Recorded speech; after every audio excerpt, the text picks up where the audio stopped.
ಹನುಮಂತ ಫೈನಲ್ಗೆ ಎಂಟ್ರಿ ಆಗಾಯ್ತು. ವಂದಿತಾ ಅವರಿಗೆ, ಧೃತಿ ಅವರಿಗೆ ಬಹಳಷ್ಟು ಖುಷಿ ಇದೆ, ತುಂಬಾನೇ ಮೆಚ್ಚುಗೆಯನ್ನು ಕೂಡ ತಿಳಿಸ್ತಾ ಇದ್ದಾರೆ. ಯಾಕೆಂದ್ರೆ ಕೇವಲ ಸೆಲೆಬ್ರಿಟೀಸ್ಗಳು ಮಾತ್ರವಲ್ಲದೆ ಸೆಲೆಬ್ರಿಟೀಸ್ಗಳ ಮಕ್ಕಳು ಕೂಡ ಹನುಮಂತನ ಆಟವನ್ನ ನೋಡಿದ್ದಾರೆ, ತುಂಬಾನೇ ಚೆನ್ನಾಗಿ ಕೂಡ ಮೆಚ್ಕೊಂಡಿದ್ದಾರೆ. ಅಷ್ಟು ಚೆನ್ನಾಗಿ ಪರ್ಫಾರ್ಮೆನ್ಸ್ ಅನ್ನ ನೀಡಿ ಎಲ್ಲರ ಕಡೆ ಒಂದು ಪ್ರಶಂಸೆಯನ್ನು ಕೂಡ ಗಿಟ್ಟಿಸ್ಕೊತಾ ಇದ್ದಾರೆ ಹನುಮಂತ. ಇದು ಹನುಮಂತನಿಗೆ ತುಂಬಾ ಜನ ಫ್ಯಾನ್ ಫಾಲೋವಿಂಗ್, ಸೋಷಿಯಲ್ ಮೀಡಿಯಾದಲ್ಲೂ ಕೂಡ ಅಷ್ಟೇ ತುಂಬಾ ಜನ ಫಾಲೋ ಮಾಡ್ತಾರೆ ಹನುಮಂತನ. ನನ್ನಲ್ಲಿರುವಂತಹ ಧೃತಿ ಅವರು ಕೂಡ ಹನುಮಂತನ ಆಟವನ್ನ ನೋಡಿದ್ದಾರೆ, ಕೆಲವಷ್ಟು ಪ್ರೋಮೋಸ್ ಗಳನ್ನು ಕೂಡ ನೋಡ್ತಾರೆ. ಇನ್ನ ಇಲ್ಲೇ ಬೆಂಗಳೂರಿನಲ್ಲೇ ಇರುವಂತಹ ವಂತ ಅವರು ಕೂಡ ಅಷ್ಟೇ ಫ್ರೀ ಟೈಮ್ ನಲ್ಲಿ ಇದ್ದಂತಹ ಟೈಮ್ ನಲ್ಲೆಲ್ಲ ಬಿಗ್ ಬಾಸ್ ಕಾರ್ಯಕ್ರಮ ವೀಕ್ಷಣೆ ಮಾಡ್ತಾರೆ. ಎಲ್ಲರಿಗೂ ಕೂಡ ಇಷ್ಟ ಹನುಮಂತನ ಮುಗ್ಧ ಆಟವಲ್ಲೂ ಕೂಡ ಚೆನ್ನಾಗಿರುತ್ತೆ. ಡ್ಯಾನ್ಸ್ ಆಗಿರ್ಬೋದು, ಸಾಂಗ್ಸ್ಗಳಂತೂ ನೆಕ್ಸ್ಟ್ ಲೆವೆಲ್, ತುಂಬಾ ಚೆನ್ನಾಗಿ ಆಡ್ತಾರೆ. ಅವರದ್ದೇ ಆದಂತಹ ಕಂಪ್ಲೀಟ್ ಆಗಿ ಇಮಿಡಿಯೇಟ್ ಆಗಿ ಒಂದು ಸಾಂಗ್ ರೆಡಿ ಮಾಡಿ ಒಂದು ಆಡೇ ಬಿಡ್ತಾರೆ. ಎಲ್ರಿಗೂ ಕೂಡ ಇಷ್ಟ. ಸುದೀಪ್ ಸರ್ ಕೂಡ ಮೆಚ್ಚುಗೆ ಮಾತನ್ನ ತಿಳಿಸ್ತಾರೆ.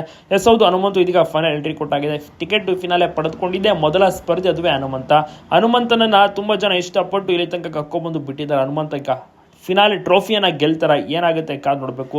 ತುಂಬಾ ಜನ ಕೂಡ ಮೆಚ್ಚುಗೆ ಮಾತನ್ನ ತಿಳಿಸ್ತಾ ಇದ್ದಾರೆ. ಹನುಮಂತನಿಗೆ ಟ್ರೋಫಿ ಸಿಗಬೇಕು, ಅಟ್ಲೀಸ್ಟ್ ಸೆಕೆಂಡ್ ಆದ್ರೂ ಬರಲಿ ಅಂತ. ಅದೇ ರೀತಿ ವಂದಿತಾ ಧೃತಿ ಅವರು ಕೂಡ ಬಹಳಷ್ಟು ವಿಷಯಸ್ಗಳನ್ನ ತಿಳಿಸಿದ್ದಾರೆ ಅಂತಾನೆ ಹೇಳ್ಬೋದು. ಮುಗ್ಧ ಹುಡುಗ ಹನುಮಂತ ಗೆಲ್ತಾನ, ಏನಾಗುತ್ತೆ, ಎಲ್ಲಿ ತನಕ ಹೋಗಿ ಮುಟ್ತಾನೆ ಹನುಮಂತ ನೋಡಬೇಕು. ಈ ವಾರ ಯಾವ ರೀತಿ ಕಾಣಿಸ್ಕೋತಾರೆ ಆಪ್ತ ಸ್ನೇಹಿತ ಧನರಾಜ್ ಪೇರೆ ಎಲ್ಲ ಸುಗಾಗಿ ತುಂಬಾನೇ ಮಿಸ್ ಮಾಡ್ಕೊಳ್ತಾ ಇದ್ದಾರೆ.